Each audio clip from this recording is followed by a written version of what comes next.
마이크 테스트 중 하나, 둘, 셋. 오, 좋습니다. 이야기를 시작해 보도록 하겠습니다. 우선 이 칠판에 있는 건 몇 학년 수업 같니? 이게 지금 중학교 2학년 학생의 칠판입니다. 그러면 이 칠판 안에 담겨져 있는 의미는 중등의 내용이 아니라 이미 고등부 이상의 내용을 담고 있습니다. 그래서 너무 아까워서 한 번 더 정리하고 지우려고 놔뒀던 거예요. 자, 그럼 시작해 보도록 할게요. 우선 투부정사, 지난번에 우리 하다 말았죠. 그 투부정사를 같이 하고 있는 거야. 중학교 2학년 학생들하고. 자, 볼게요. 우리 투부정사란 이름에 이 사가 동사고요.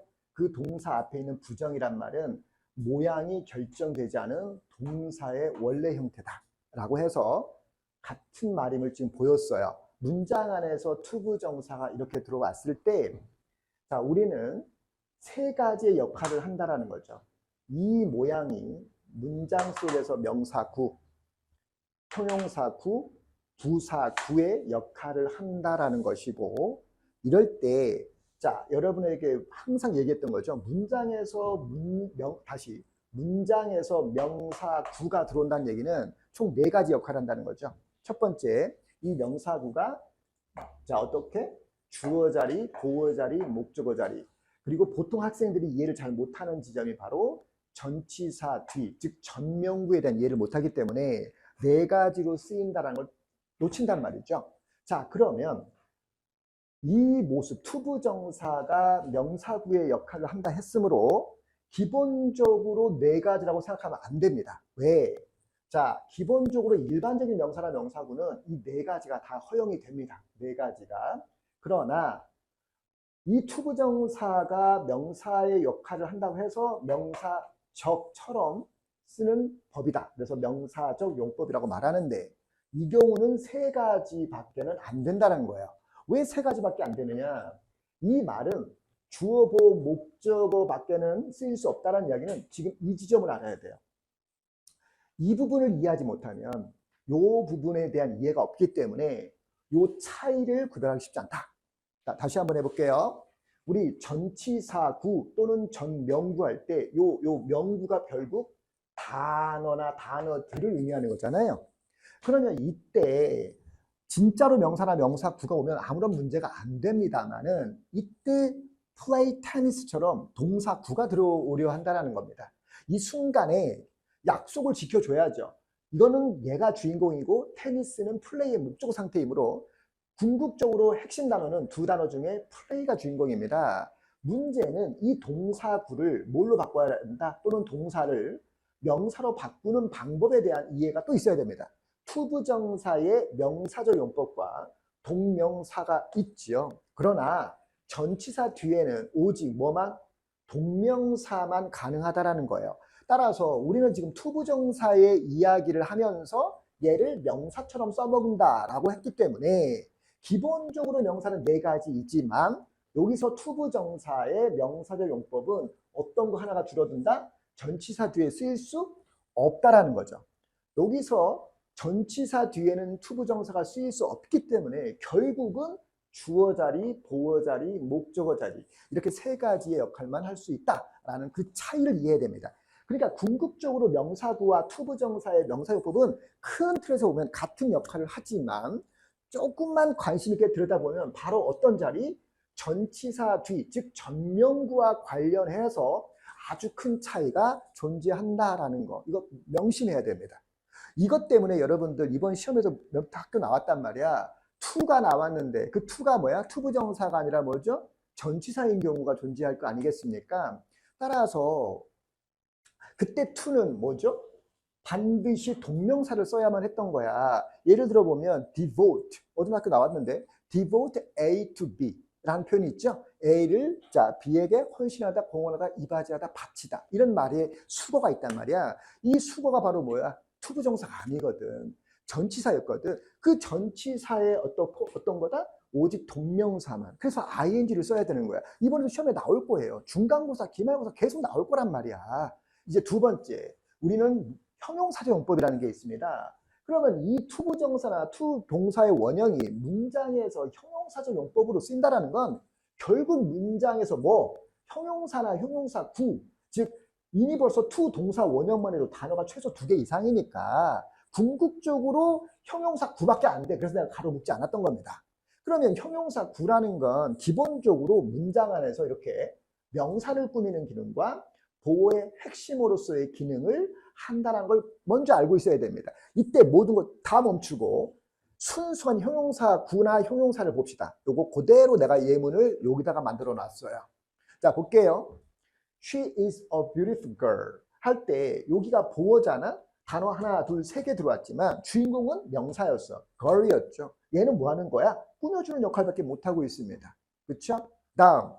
이때 beautiful 보세요. 꾸미는 명사도 없어요. 이 서술은 얘한테 야 너가 보호의 주인공이야 라고 역할을 맡겼잖아요. 얘한테는 뭐가 없다? 명사 꾸미는 기능 자체가 없습니다. 똑같은 단어인데도 의미도 똑같지만 역할이 달랐죠.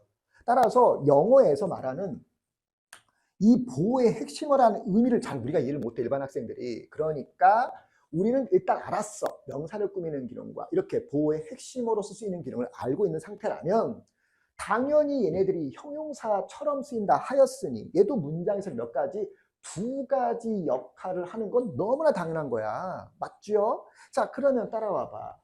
얘도 이 2가지 기능을 다 같이 갖고 있는 거야. 명사를 꾸미는 기능과 하나는 뭐? 요 기능. 혼자서 보호의 핵심으로서 투부정사가 역할을 해주는데 걔가 여기서 등장하는 명사적 용법이 아니라 바로 여기서 말하는 형용사적 용법을 할 텐데 이걸 우리는 뭐라고 말한다? B2 용법이라고 말을 해요. 이 B2 용법을 이해하느냐 못하느냐가 정말 중요합니다. 왜냐하면 여기에서도 보호가 있을 거고 투부정사 또 뭐야? 이 모양이 보호, 이 모양이 이번에는 여기에서도 보호로 쓰이고 있다는 거야. 여기가 보호로 쓰인다라는 거죠. 이 보호로 쓰인다는 게 중요한 거야. 2번의 보호의 역할이 있기 때문에 결국 우리가 얘와 얘를 구별할 수 있는 것처럼 얘와 얘로 쓰이는 이 투부정사를 구별할 수 있느냐 없느냐가 너무너무 중요하단 말이야. 그래서 이럴 때는 예문을 통해서 외워줘야 된다라는 건데 기본적으로 보세요. 우선 예문을 만들어 놨어. 이렇게 총 3개의 예문을 통해서 완벽히 설명을 했습니다. 얘와 얘의 차이, 자 그리고 등등의 것들을 한번 보겠습니다. 형용 명사를 꾸미는 기능, 다시 이 문장 3개를 통해서 명사 꾸미는 기능, 그 다음에 이때 명사의 성질을 갖는 보호로서의 투부정사, 이번에는 형용사로서의 의미로 또는 역할을 하는 투부정사의 요 기능을 지금 이 3개의 문장에서 다 다루었습니다. 해볼게요. give me 다음에 사형식 구조죠. 유가 있습니다. 분명히 명령문이야. 그래서 명령문임을 표시하기 위해서 가장 기본적인 표식, 동사의 원형으로 출발하는 겁니다. 자, 그래서 give me, 자 주어 서술어의 본동사 me, 그 다음에 직접 목적어 있죠. something입니다. 이렇게 something, anything, nothing으로 쓰이는 이런 띵류 명사에는 한 단어의 형용사도 절대 앞에서 못 오죠. 무조건 뒤에서 옵니다. 아주 특별한 모습이지 이게. 그런데 이번에는 to drink가 바로 something을 또 꾸몄다라는 거죠. 따라서 이 to drink가 명사를 꾸미는 기능으로서 역할을 한다. 아주 가볍게 보여줄 수 있었습니다.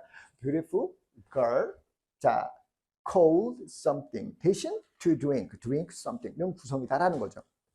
그래서 명사 꾸미는 기능을 이제 쉽게 이해했고요. 그 다음 이제 2번째는 요거는 누구 기능?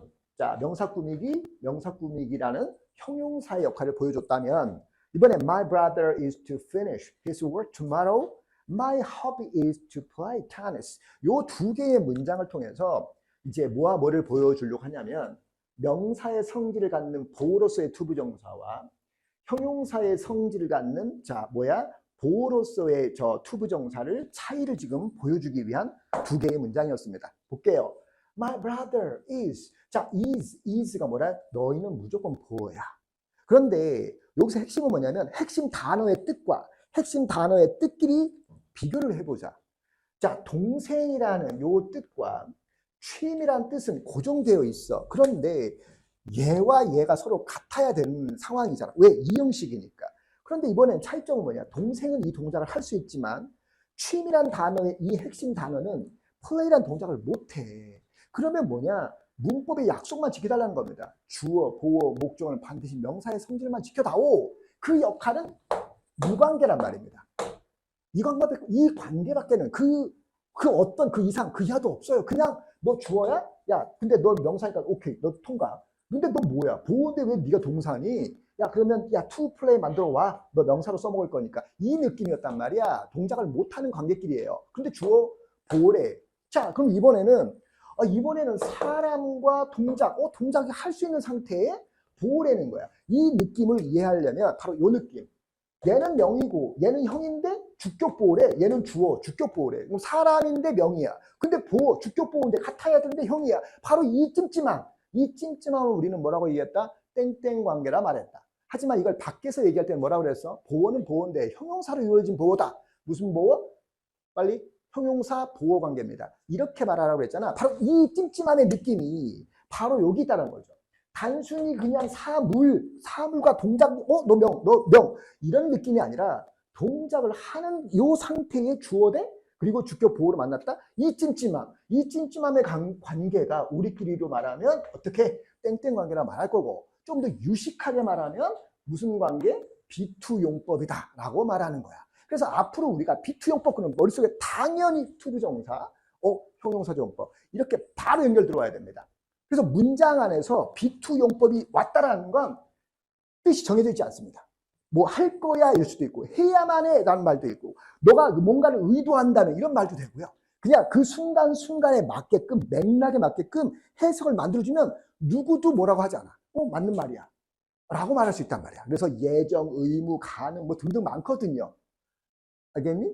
그러니까 이런저런 복잡한 문법이라고 외우지 말고 원리를 이해한 다음에 그리고 자연스럽게 너희가 알고 있는 여러 가지 그런 기본 지식들과 버무려서 부드럽게 이해할 수 있는 정도까지 끌어올려주면 아까 말했던 그런 괴물 같은 애들 별거 아니야. 고2 너희가 진짜 갖춰봐.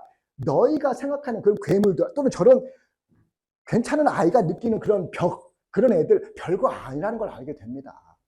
진짜로. 그러니 진심을 다해서 노력을 해준다면 충분히 너희가 그 자리에 갈 수 있다라는 거. 이제 투부정사의 명사적 용법과 형용사적 용법에 대해서는 어느 정도 이제 설명이 됐다고 봅니다. 자, 다음 이게 부사 구처럼 쓰이는 거니까 당연히 부사적 용법이라고 말할 텐데 보통은 어떻게 가르치냐면 일반 쌤들 내가 좀 답답한데 밑에다 옆에다가 부사적 용법 이런다. 뭐뭐 하기 위해서 그 다음에 뭐 비록 뭐뭐일지라도 이렇게 몇 개 단 5개 보통 적더만. 그리고 뜻을 얘기한 다음에 문장 몇 개 딱 알려주고 이렇게 해석되지. 그러니까 얘 부사정법이야. 막 이렇게 얘기할 때마다 그 모습을 볼 때마다 나는 막 손발이 오그라들고 어떻게 해야 될지 모르겠어. 숨이 막히다 못해. 나 지금 답답해. 화가 날 때도 있어. 우리가 관계 대명사의 관계 형용사의 관계 부사를 배울 때도 부사 상당 어구라는 개념이 없으면 원칙적으로 배울 수 없는 겁니다. 다음, 이 투부정사의 부사적 용법이라는 것도 부사 상당 어구라는 개념이 없으면 원칙적으로 배울 수가 없는 겁니다. 만약에 그 부사 상당 어구의 개념 속에 만약에 10개가 있어. 근데 그 중에 한 2개만 잘라놓고 해석만 한 다음에 그걸 부사적 용법이라고 문장 몇 개 써주고 어떻게 알아먹니? 그게 과연 가능해? 불가능하단 말입니다. 그래서 이 부사 상당 어구를 이해하면 그 안에 일부가 바로 투부정사의 부사적 용법인 것 뿐이야. 그렇기 때문에 그렇게 배우면 안 된다. 결국 여기선 설명이 안 되죠. 왜? 이거 하나 설명하는데 최소 1시간 이상 걸리거든. 그러니까 지금은 설명할 수 없지만 여러분은 설명을 다 들었잖아요. 자, 그러면 끝낼 수 없으니까 간단하게 입으로만 정리할게요. 이거 쓸 공간도 없잖아. 이거 지워야 되는데 그럼 지저분해지잖아요. 자, 시작합니다. 부사 상당 어 구할 때 이 억울한 말의 의미를 이해한다. 1번. 뭐더라? 2번. 하나, 둘, 셋. 들어볼까요? 자, 뭐죠? 단어 하나, 단어들 또는 문장이 되는 겁니다.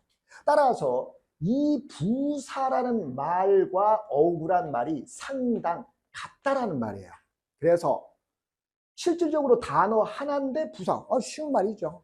그런데 걔가 진짜 부사가 아닌데도 부사 역할을 할 때가 있단 말입니다. 심지어는 명사로 태어났는데 그 명사가 부사 역할을 할 때도 있거든요. 근데 그런 이유들을 알아야 되겠죠. 다음, 단어들인데 걔가 부사의 역할을 한다는 건 결국 부사, 구의 역할을 한다는 거죠. 그 중에 하나가 투부정사였던 거예요. 그 다음에 우리가 부사절이란 말 쓸 거 아닙니까? 그 부사절도 뭐야? 바로 이 상황인 거예요. 문장이죠. 절이란 말이 그게 부사의 역할을 한다. 관계 부사절, 의문 부사절 이런 게 전부 다 뭐야? 결국 부사, 상당, 어구와 관련되어 있는 관련이 아니라 바로 그 자체인 거죠.